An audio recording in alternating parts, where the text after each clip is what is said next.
মহাজন, গভীর পানিতে ডুব দিয়ে এই মুক্তাটা পেয়েছি। এটা রেখে আমাকে কিছু টাকা দিন, আমার নৌকাটা মেরামত করতে হবে। এই আবর্জনা আনতে তুই গভীর পানিতে গিয়েছিলি?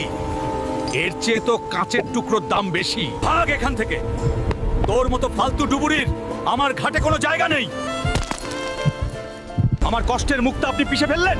এই সাগরের কসম মহাজন, আমি এমন কিছু তুলে আনবো যা কেনার মতো ক্ষমতা আপনার 7 পুরুষের থাকবে না। দাদু বলতেন ডেভিলস আইল্যান্ডের নিচে এক বিশাল ঝিনুকের পেটে আছে পৃথিবীর সবচেয়ে দামি ব্ল্যাক পার্ল, কিন্তু ওখানে বিশাল এক ইলেকট্রিক ইলি পাহারা দেয়। অপমানের জবাব দিতে হলে আমাকে ওখানেই যেতে হবে।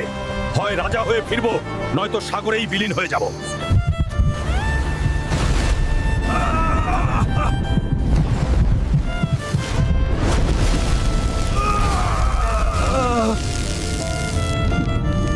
আমার শরীর অবশ হয়ে যাচ্ছে।